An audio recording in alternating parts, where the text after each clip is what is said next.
2 बार 3 बार drop लेने के बाद जो समझ में आता है ना, अभी बता देता हूं, ध्यान से सुनना। आप कह सकते हो कि असली फिजिक्स तो आज से शुरू होगा इस बैच में, और वो है काइनेमेटिक्स। और काइनेमेटिक्स वास्तविकता में सोल ऑफ फिजिक्स है। काइनेमेटिक्स से तो सवाल आते ही आते हैं। पूरे फिजिक्स 11th क्लास और 12th क्लास की कंप्लीट फिजिक्स का जो कंसेप्ट है कहीं ना कहीं काइनेमेटिक्स के आसपास ही घूमता है। तो ये सेक्शन बहुत ही ज्यादा कंसेप्चुअल है और सबसे ज्यादा इंपॉर्टेंट इसको पढ़ना। जनरली जो बच्चा सबसे पहला गलती करता है, मैं आपको बता देता हूं, 2 बार 3 बार ड्रॉप लेने के बाद जो समझ में आता है ना, अभी बता देता हूं, ध्यान से सुनना। देखो भाई, फाउंडेशन जितना मजबूत होगा ना, किसी भी इमारत का जो जड़ है जितना मजबूत होगा ना, या किसी भी पेड़ का जड़ जितना मजबूत होगा ना, उतना ही इमारत या पेड़ बड़ा हो सकता है, लंबा हो सकता है। तो भाई फिजिक्स में काइनेमेटिक्स जितना स्ट्रांग होगा ना, आगे की फिजिक्स समझना उतना ही आसान होगा।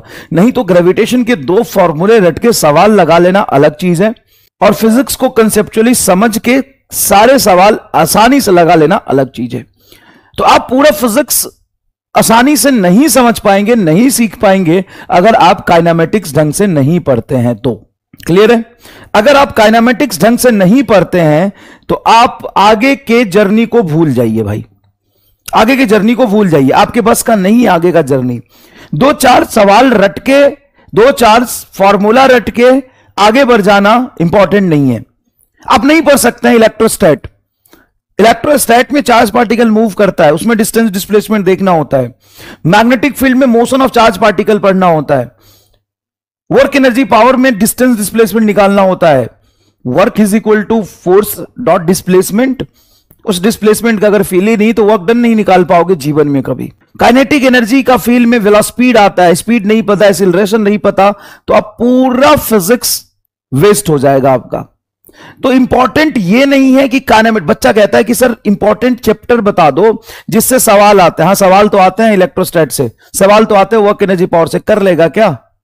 कर लेगा क्या अगर काइनेमेटिक्स में डिस्टेंस डिस्प्लेसमेंट स्पीड वेलोसिटी नहीं पता है तो भाई मजा आता है या नहीं आता है, समझ आता है या नहीं आता है। तुमको यहां पे मेहनत और संघर्ष करना पड़ेगा, मैकेनिक्स को सीखना पड़ेगा। Mechanics is a soul of physics. थोड़ा समय लगता है तो लगा, इस मंद बुद्धि को थोड़ा सा घिस, चीजों को विजुअलाइज कर, कंसेप्चुअली फील कर, समझ और सवाल कर आगे।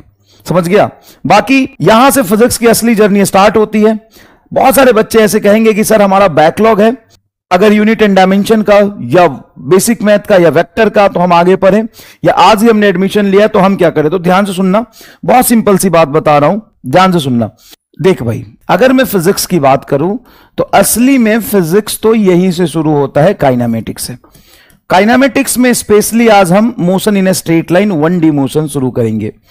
तो अगर आप एडमिशन आज ले रहे हो, अभी ले रहे हो, तो भी आप यहां से स्टार्ट कर सकते हो, कोई प्रॉब्लम नहीं है। पढ़ना, समझना, सीखना, अगर आपको लाइव क्लास लेना है तो। अगर आपको लाइव क्लास लेना है तो आप यहां से स्टार्ट कर सकते हैं।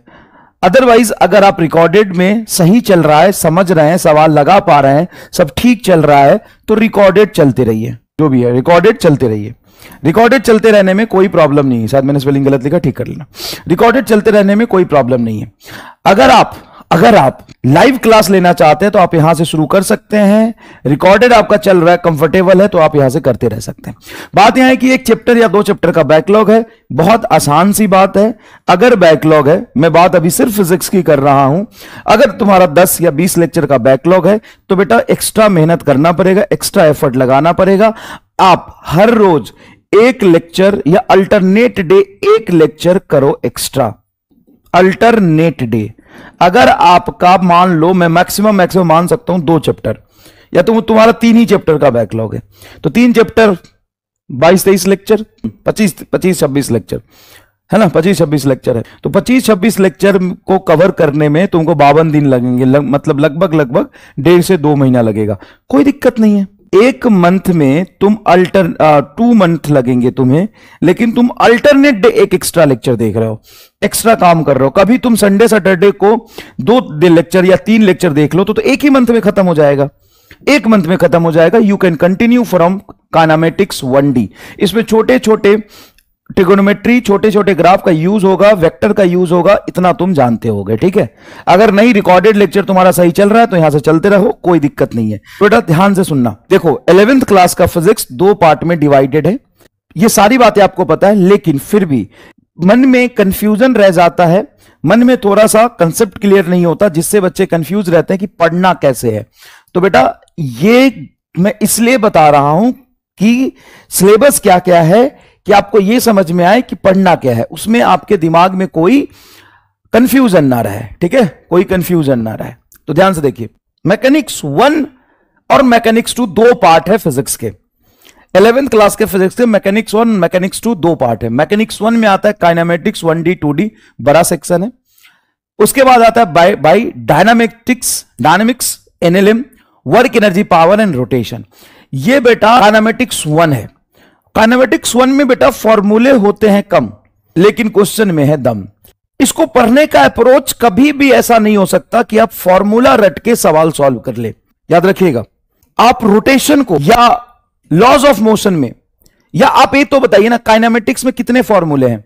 काइनेमेटिक्स में कितने फॉर्मूले? 3 equation of motion, speed velocity acceleration का 6 फॉर्मूला। क्या वो 6 फॉर्मूला पढ़ के तुम सवाल लगा सकते हो काइनेमेटिक्स में? नहीं। रिवरमैन प्रॉब्लम के कितने फॉर्मूले? 2, लेकिन सवाल लगा सकते हो? नहीं। क्वेश्चन में लैंग्वेज चेंज कर देता है।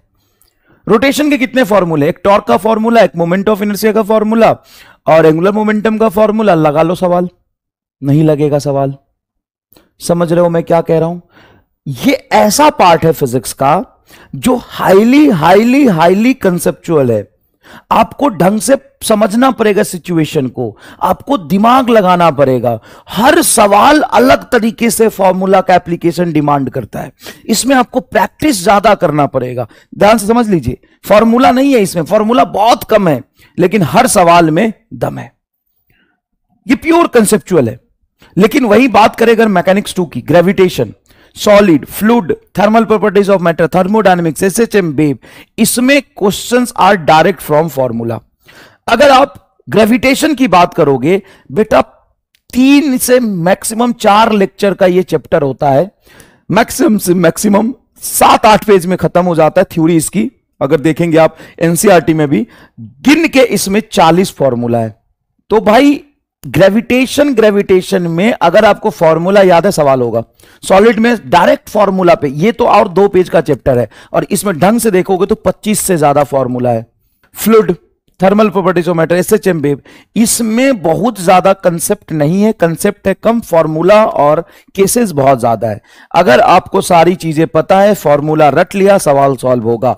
तो पढ़ने का जो अप्रोच है ना, मैकेनिक्स 2 में आप फॉर्मूला रटने का रख सकते हैं। मतलब पैरेलक्स पे क्वेश्चन बेटा करा दूंगा, चिंता मत करो, मैं भाग नहीं रहा, देश छोड़ के नहीं भाग रहा हूं, इसी देश में हूं। तुमसे ज्यादा चिंता मुझे है। तो स्पैम करने के बजाय यहां पे ध्यान से समझो। इसमें आप डायरेक्ट फॉर्मूला रट के सवाल लगा सकते हो क्या?